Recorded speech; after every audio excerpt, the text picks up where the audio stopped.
Hey, I'm Lindsey Stirling, and I just did an interview here on the Zach Sang Show. We talked about my Warmer in the Winter Christmas album, my Artemis album, so check it out. Let's do this. Zach Sang Show. Hey, beautiful human. Dan is here. Hello. And Lindsey Stirling's here too. You can't pronounce any names right today. I can't do it. Dude, I'm in a brand new chair, and it's something that I'm getting used to. And people might not notice, because it's not very noticeable, that our studio is built actually on a slant. It's slanted slightly to the right. Mm-hmm. So if I just start moving randomly to the right, like it's because I have a new chair with better wheels. Yeah. And our entire studio is built crooked. Well, that makes total sense, especially if they're like freshly greased wheels. You're in trouble. Lindsey, I got some greased wheels. See this? Oh, look at you go. Bye. He's rolling. I got some greased up wheels up in here. Doo. We got a lot to discuss, though. Thank you for coming by and hanging out. I love coming to this place. I love coming to your show. I love chatting with you, whether it's like backstage somewhere or in this seat right here. So stoked to be here. You make me hella happy because we have a lot to uncover and a lot to discuss because Christmas is almost here. Yes. And Christmas is your season. I have loved Christmas my entire life, and now I feel so spoiled because I get to like royally celebrate it for months every year. I mean, you go on 2 tours a year pretty much. The last one was with Evanescence, and now you do your Christmas tour, but you've been doing that a couple years too. Yes. Because every year for the last year you added to the album, and I think it came out the year before. Mm-hmm. Christmas and You and a violin. Why is that like a perfect combination for people?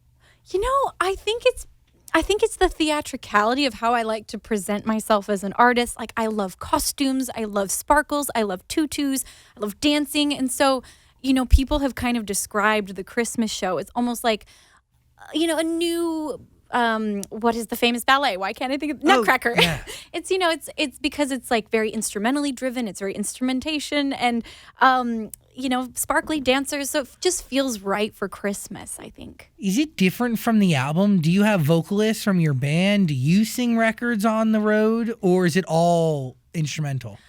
Actually, the Christmas tour is pretty much the only tour that I will sing on. Cool. So, because I sang on the album, the Christmas album, I sang 3 songs on it. And so in the show, I really brave myself up and I sing 3 songs, which is unusual. I usually like to stick to the violin. That is my weapon of choice, but I'll bust out the vocal cords for the Christmas tour. Why so selective?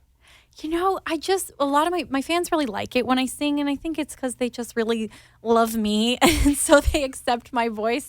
They're being polite. And they're just like, it's kind of like a mother's love. Like, my true fans will love anything I do, so they're like, Lindsey, your voice is amazing, but I'm like, I'm an okay singer, but there's something about Christmas music where I feel like it can be a little imperfect, and so because I won't sing anything if I don't think my voice is the right voice for it. But for some reason, when I recorded the demos on these Christmas tracks, and then when we had quote unquote real singers sing some of these demos over again, I was like, I don't know, I like actually the way it sounded with kind of this untrained, unperfect voice, which happened to be mine. And so we ended up keeping my vocal on these songs, and it felt right for that. Normally does not feel right. Anybody can sing a Christmas song. Exactly. Christmas for everybody. It's for everybody, and there's it makes people feel like they can sing along. But like a record like Forever Glow off Artemis, your album. Oh yes. There's like faint lyrics. Yes. In that, is that you? I lied. I did sing that one. Okay.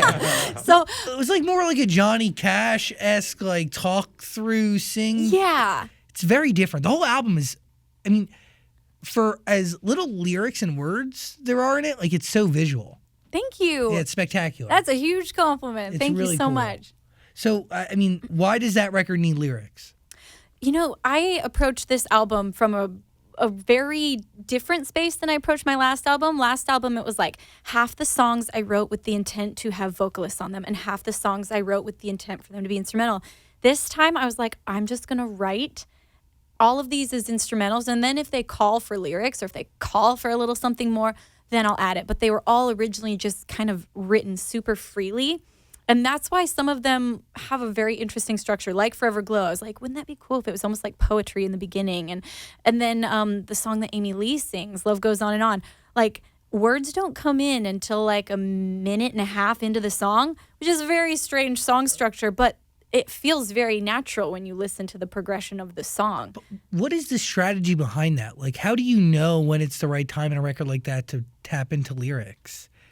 For me, the reason I did it like that is because I was almost kind of trying to go back to the freedom that I had when I wrote my first album. And I didn't understand song structure and writing rules and this and that, like all the rules of like what is successful and what works. I didn't understand.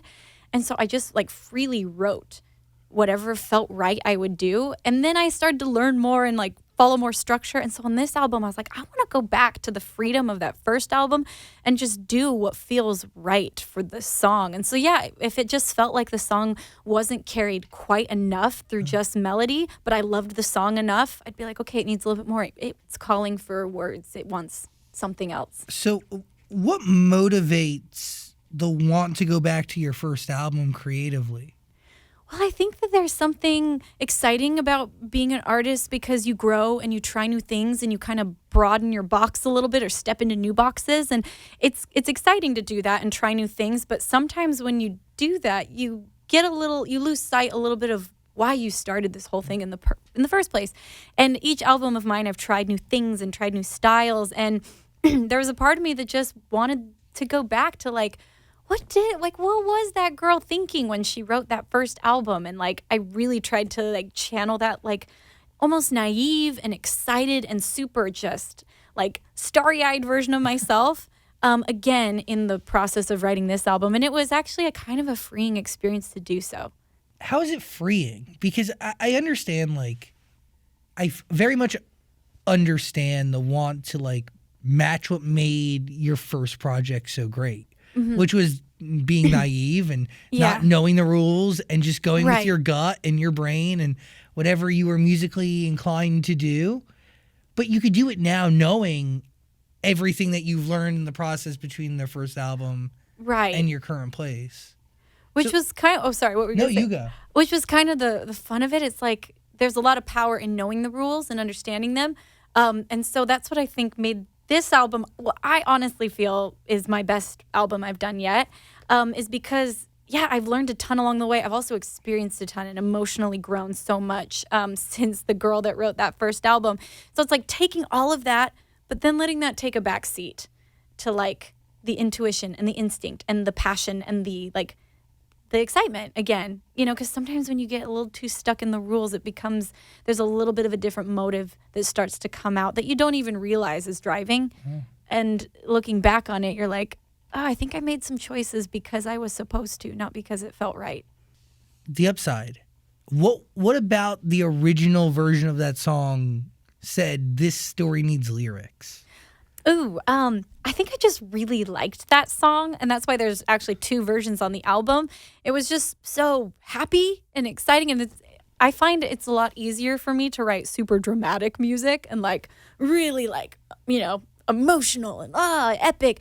But sometimes I don't get as many of the like just happy songs, and so I was super excited that I loved this song that was super happy because that's not usually what comes out of me. Even though I consider myself a very happy person, my art often comes out a lot more like dramatic. And so that's why I kept the instrumental version. But I also took a stab at writing like a much more like pop driven vocal on it. And I decided to keep both because I just know my fans and I know they'd be like, there's not enough violin on the song. And so I was like, well, hey, I really love this vocal version. And I was so stoked that Elle King sang it. But I was like, and then also, hey, here's an instrumental version, so you can't miss out that the violin's not on it as much. Here's both. You get everything. You get, the best of both worlds. Do you feel like you need to put violin on every single song you do? Oh, absolutely. Yeah. If I didn't have the violin, it'd be like if Meghan Trainor released a song that she wasn't singing on, but it was on her album and she wrote it, but she didn't sing on it and it's on her album. People be like, what the heck? Yeah, the violin's like my voice. Yeah, well, that's the question I had. So you talk about writing songs, and obviously when I think of writing a song, I think of lyrics. Right. So how do you write a song? Yes, it's really funny. Whenever I write with a new producer, they'll like sit down. They're like, I'm so excited for today because it's something so different than what I've done before.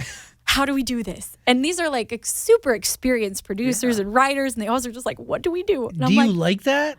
I think yes, I actually love it because, these are people that write songs every day. And, you kind of get in this routine and you know how to do it. And so it's kind of fun to see someone like, what do we do? How do we do this? I'm kind of excited. Something new. I'm writing with a violinist. But the answer is oftentimes like, oh, it's very similar to how you write normal songs. It's just, and I have to explain to them the violin is the voice.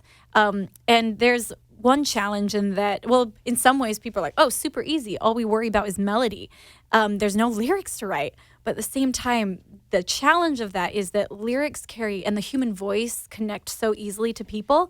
And so you have to write with a really different mindset when you realize that a melody is all that is carrying this. And so it makes it really challenging to write, 15 songs for an album that are all going to carry someone solely through a melody. Yeah, and be different every time. And feel special. I don't even know how many songs I've written at this point that I've released, and worrying about like, oh no, they're going to say that sounds too much like Shatter Me or this or that. So trying to be different every time when all you've got is melody and sonics. Yo, beautiful human, real quick. If you got stuff in your life that you don't need, you don't use, you don't want, why not sell it? Come on, make some extra coin, bring in some extra bacon, and use the Macari app to get it done. Macari is so easy, it is free, and it's legit. There's like 500,000 reviews in the App Store with an average rating of 4.8 stars. 150,000 new items are being listed every single day. And there's users of Macari in all 50 states, so it doesn't matter where you're at, you can sell your stuff on Macari. Plus, with the holiday season coming up, like Santa needs to get his gifts from somewhere, so why not you? If you got stuff that you want to get rid of, make some extra money. Macari is for you. Oh, I totally forgot to mention that it makes it really easy to sell literally anything and everything. They're going to sell it for you, they're going to ship it for you, and then you get paid. All the hard parts of doing any sort of online transactions with someone are totally taken care of when you use Macari. If you're interested, just search Mercari, Macari, in the App Store. Try it out. Let me know what you think. So does every song usually start with you? What does a producer usually bring to a session? Usually we start from scratch, and I will bring I always bring some sort of intention, whether we're writing about hope today, and I'll kind of tell them a story, or I've come in before literally with a music video idea many times, and I'm like, okay, today we're writing a song about a ballerina that is trapped in a music box, and she, and I'll explain the metaphor of what that means. Yeah. And I find that people really enjoy that, not only fans, but from a writing perspective, to write almost like you're scoring a mini film is really fun for a lot of these producers. And that's the way that I get the most inspired, is coming in with some sort of intention, and then we start with chords, and then I add the violin. Was that your approach with Artemis? Because there's a comic book with it. Yes. Is the comic book done before the album or after? It was really fun. They were done together. And so first I wrote this song, Artemis, and that was the first song for the album that I was like, okay, I've got to go. I haven't lost it. I've got my touch still. I'd written quite a few songs, and finally I found the sound of the album and what I wanted to share. And searching for different names, I happened upon Artemis, and suddenly I got really excited. I knew what the album was about. I knew the story I wanted to tell, and I was so inspired by it that I started writing a comic book. And the two kind of fed each other. As I would write part of the comic book, I'd be like, oh my gosh, I need to put that story into the album. And then as I would write some of the album, I'd be like, well, how can I make that song fit into... So they kind of fed each other. Does the comic book help give you a narrative Yes. for the lyricless music? Yes. So certain songs from the album, for example, the song Artemis, it sounds like a hunter at times, and then other times it's really ethereal, and that's supposed to represent the fact that Artemis is the goddess of the moon, very ethereal and full of light, and then at other times she's the goddess of the hunt. And so, anytime that we go into these dream sequences that are in the comic book, that's kind of the soundtrack that people can like turn to, you know, and there's cool. multiple things in the comic book that tie in. Like, for example, our main character lives underground in this world called the trenches, you know, where it's like the slums of their society and they've never even seen the sky because they're like kind of trapped underground. And that's where the song Underground comes from. So yeah, the songs of the album are like almost the soundtrack for the comic book story. Does that help you shape, like, give you story, or are these songs really from your life? Both. The themes for the comic book really stem from like where I'm at now and like the experiences I've had over the last several years and what I've learned. Those are kind of the themes of the comic book and the album. And but it was really fun to write from a place of a whole story, because a lot of times in my albums, it's like I'll have a story for this song and a story for that song, but they're all kind of like their own little vignettes. And this was the first time I've written an album all stemming from one story, one set of actual characters. And it just made it a really fun, unique writing process. Every time I'd go into a session, I would like share with them the comic book story and show them some of the pictures of the initial art. And it just made it super fun. It's cool. Yeah, thank you. How do you challenge yourself with the violin? Because you've been attached to it for so long. Yeah. Like, is it a challenge? Yes. Every time I learn a new set of songs, I don't know. I feel like at first, whenever I'm learning new music, I'm like, oh, dang, this is really, really hard, especially when I'm trying to learn choreography for like tour. I'm like, this is impossible. How did I ever do this before? But then I'll go back and like remember that, oh, yeah, once doing this choreography with this song felt impossible, and I learned that. And so every time around, I feel like I do, stretch the envelope a little bit in terms of the technicality of the playing, but probably mostly on what I can do while playing. That's probably where I usually challenge myself the most, is just in the dancing while performing. And like I said, every time I start preparing for a new tour, I'm like, this is impossible. No, it can't be done. And then I'm like, wait, I did it last time. And it felt the same way. And it always comes together after, weeks and weeks of practice. You're very nice on Dancing with the Stars. Oh, thank you. I feel like you could have utilized your violin skill a lot more than you did. Oh, they only let me use it on the finale. And actually, we didn't even really ask. We just kind of did it. Which, by the way, like, if you would have done that every week, who else is hitting the ballroom floor and dancing with a freaking violin? Well, it's an unfair advantage. None of them. Right? It's my superpower. Exactly. Oh, yeah. Some of them are freaking figure skaters. The ballroom dancing is the same thing as figure skating, just without the freaking ice. It's ice skating, but on wood. It is. So, Yeah. Good point. all I'm saying is they're using their skill too. All very valid points. When are you going to be on Dancing with the Stars? Oh, please do not get him started. He truly believes he deserves it. And he thinks he'll win, but he's wait. the worst No. dancer of all time. I'm not Do you gonna win. really want to do it? I don't know. I will say it was one of the most fun things I have ever done, but it was also one of the hardest things I've ever done. That is why I am so nervous. The commitment Is out of this world. it is unrelenting. It is the discipline required to do it properly is something that I just don't know I have. No, I will tell you, you will forget that you're actually a radio personality, and you will be like, after like 5 weeks, you'll start to think you're a ballroom dancer. If I make it that long. And that's like, He's not making it past the first episode. But it's funny because my management literally was like, Lindsey, because, I'd have all these commitments. I'd be like, we need to cancel that because I have to go to ballroom rehearsal. So you're dancing like 6 hours a day at least. And they'd be like, Lindsey, I hate to remind you, you're not a professional ballroom dancer. You have a career that you have to keep alive, and a Christmas tour you have to start in a few weeks. And I was like, oh, right, you're right. Nothing ends. Your real life doesn't take a backseat to DWTS. It's like the two need to ride, shotgun together. That's why it was so hard, because certain people did definitely like put their career on hold for a time. But I mean, I was in like go mode. I had a Christmas album come out at the same time, and I was also learning and going on a brand new tour. I mean, I turned into a a dancing zombie by the end. Do you rise to that challenge? Like, were there moments throughout that entire time that you were like, I can't do both. I got to tap out of one. Yeah, I mean, I had a legit like breakdown at one point because I had this panic moment of like, oh my gosh, I can't do this all. Like, I am committed. I have to show up on Monday with 2 fresh ballroom routines that I've never done before, like, and learning new styles. And then I was like, and also in a week and a half, my Christmas tour starts and I don't feel ready, and I have thousands of tickets that are sold. And it was just absolutely terrifying. It was like feeling like I'm either going to humiliate myself in front of millions of people on live TV, or I'm going to let down thousands and thousands of fans on a tour. And, the thing is, you kind of just rise to the impossible and you do it. And somehow it all worked out. But I'm not going to say that it wasn't one of the most emotionally and physically and like every way draining experiences that I've ever been through. But weirdly enough, I'd do it again because it was so fun. That's what I needed to hear. And I have a He's lot of... doing it. They don't want me. I mean, we do have a lot of radio friends that maybe. I don't know. I don't know if it's so... The only thing that gave me a lot of encouragement, because I saw it for the first time when I went to come see you with my mom, and then I watched last week's Ally Brooke, and then I'm going to go again tonight.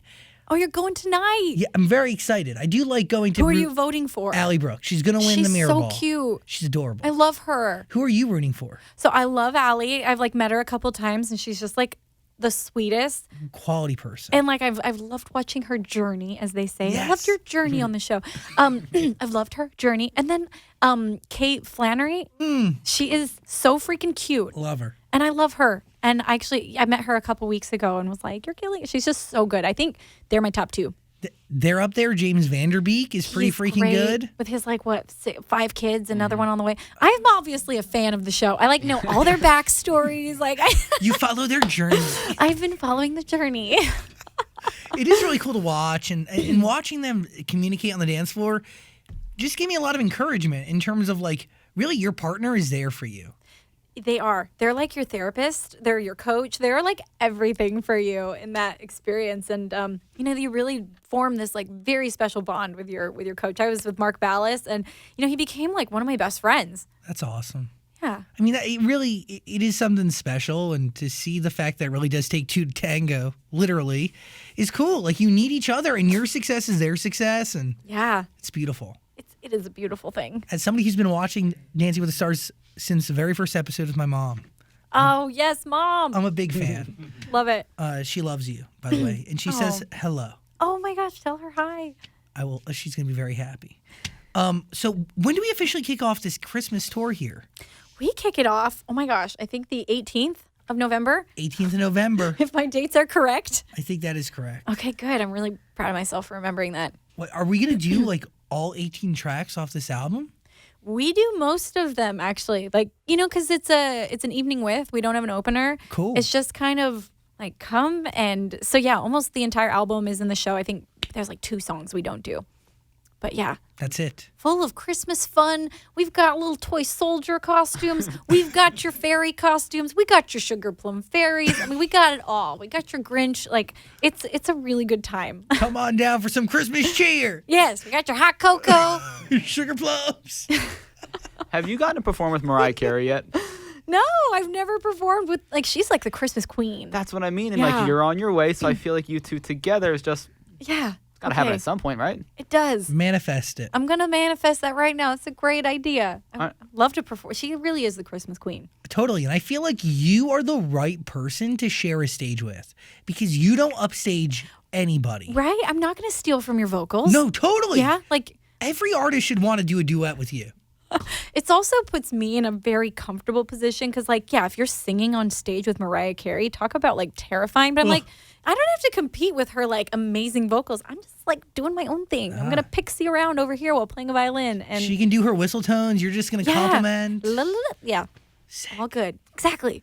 How do you push yourself on the violin? I know that it's obviously challenging yourself to play the violin while doing other things, but to get different sounds out of one instrument. Yeah. Have you ever felt like you've just achieved all the possible sounds out of this thing and it's just totally milked? I think I've thought about that, and I almost went that direction on this album, but I had enough melodies that I ended up kind of keeping it a little bit more the standard, Lindsey Stirling sound that people know. But there's an endless world once you get into pedals and, all the specific effects. You can get drowned in that world and spend so much time. And it's something I've never really dove into. I think probably just because I was like raised on classical music, and so I'm like, the sound of the violin, I'm a little bit of a purist, but I think in the future it would be really fun to kind of dive in and be like, okay, we've done lots of like violin music. Let's like experiment with some crazy sounds, because you can only take like pizzicato and different like little like so far. I totally get that. You know what I mean? Yeah, but you want to keep the integrity of the instrument. Yeah. So whenever people are like, even playing electric violins is like, I just love the sound of the classical wood rich violin, and then for show purposes, it's almost like costume changes. Like I'll use the electrics because suddenly I come out with this like bedazzled violin. I was just going to say, do you have your bedazzled one today? I don't. I just it's brought, okay. I'm so sorry. Do they have names? They do. What are your violins' names? So today I have Excalibur. That's like my favorite violin. I know you're not supposed to have favorite children, but that's my favorite violin. And it's like 100-year-old beautiful wood violin with a really rich sound. What? Yeah. 100 years old. I mean, that's like typical. That's why violins are very expensive, is because, you can't buy time and they get sweeter with time. And so the more expensive violins are ones that have just had to age, and like the wood that made them isn't even available anymore. So is that the oldest violin you have, Excalibur? Excalibur. Yeah, it's the oldest one I have. And then I have like, let's see, I have Arwen, which is a white bedazzled violin named after Lord of the Rings, of course. We have Cleopatra, which is bedazzled as well. Pickles is like a tiny violin, like this big. They play it on the Christmas tour. Cool. What do you get out of Pickles because he's so little? It's actually quite funny. We have a toy set bit where my band plays toys, like toy keyboard and like a toy drum set. And we actually do like a medley of Christmas songs. And it's quite, like, people find it really funny because I'm playing like the same size violin a 5-year-old would play. And, like squeaking out these little tunes, which doesn't sound great, but it works for like a 2-minute bit that people find really funny. Tiny Pickles. Little pickles. Any other violins you have in your? Oh, too many, but How many? Like, I mean, I probably have like 6 that I use a lot, and then I have quite a few more that I, use for like music videos and stuff. My newest one is David, and it's What?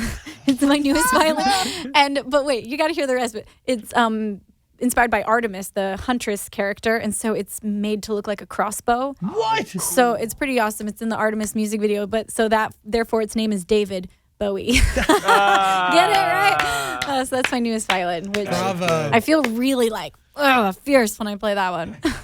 That is pretty dope. Yeah, it's pretty cool. Do you collect violins?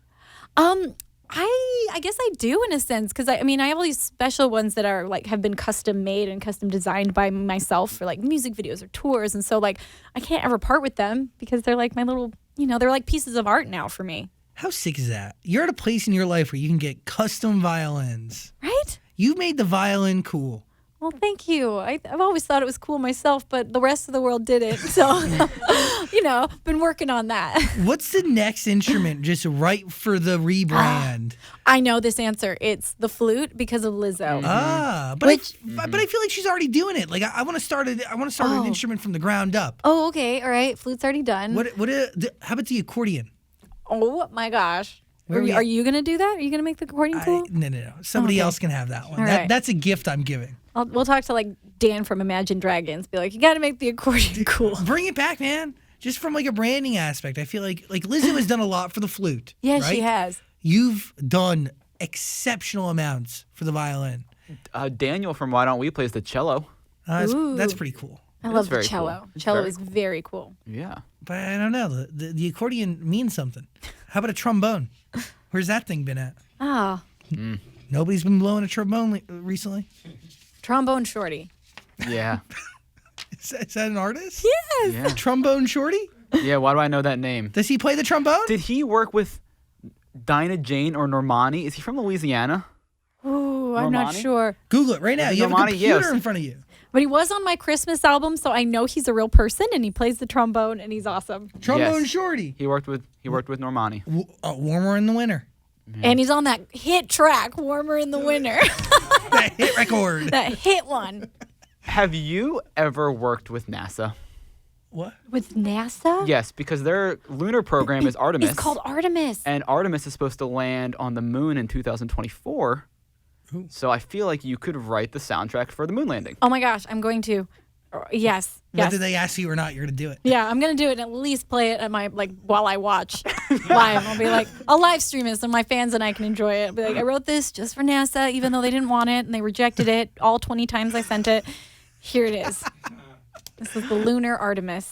But yeah, right as I was actually finishing my album, I saw that they had adopted that as their name for this like new era. And I was like, oh my gosh, something's in the air. It's all you. Yeah. Artemis, David Bowie. Yeah, me and David Bowie. Thank you for hanging out today. Yes, thanks for having me. Artemis is the album. It's totally deserves your freaking ear. It's so good. Thank The you. Upside featuring Elle King is a great record. Thank you. So fun. It is so positive. Like if it sounds dark when you first listen to it, but then you hear the lyrics, it's just somebody looking for the upside. Yeah. Well, and I think that we all go through times when you feel like that song was inspired actually from a conversation I had with my mom who, 3 years ago, my dad passed away. And, you know, I think our whole family and what loss does to you is it kind of sends you into a little bit of a depression, you know, and you feel it for a while. It just felt kind of like this downward slope. And then my mom said one day, she goes, you know, I finally feel like after kind of going on this downward slope, I feel like I'm on the upside of that slope now. And I'm starting to see hope again. I'm starting to, you know, and if you look at life in this journey of ups and downs, there's a lot of hope that comes when you start to go on the upside. And so I was like, oh my gosh, I'm on the upside of down. Wow. I loved that. After you have that conversation, you go right into the studio to write the record? Do you sit with it for a little bit? Kept it in my back pocket for a while, and because it was a concept I loved, and I tried to write several songs for it, and this was the first one that I was like, I'm going to take that special thing, and I'm going to give it to this song. Beautiful. Yeah. Artemis. That is the album. The Upside. That is the record that deserves your ear. I do have one more question. Oh, yes. Christmas Tree Dan. I know the Christmas album came out a while ago, but when you're learning a Christmas song, do you just listen to it and you can play it instantly?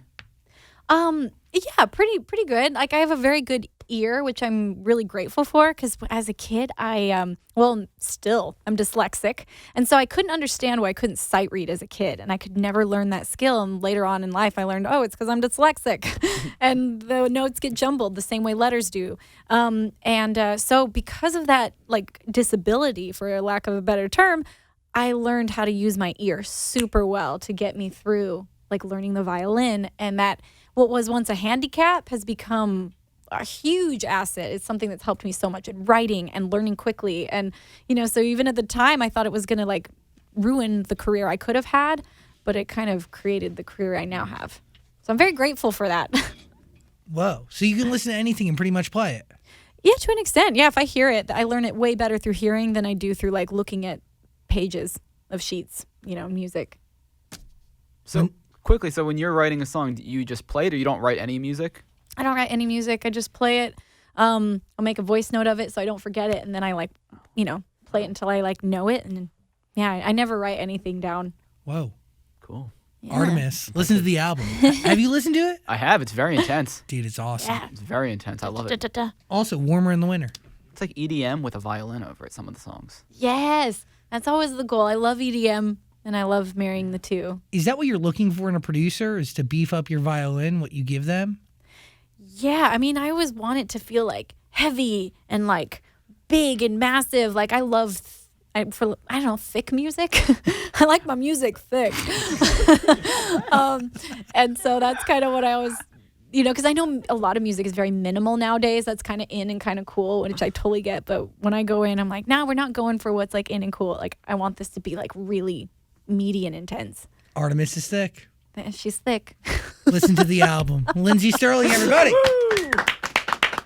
Thanks for hanging. Thanks for having me. Hey, beautiful human, thanks for watching our full interview, but I get it. Like, a full interview is a lot. So we got a clips channel. We don't expect you to watch the full thing anymore, so we just gave you the highlights. Please subscribe and notifications and all that stuff. Okay, cool. I love you.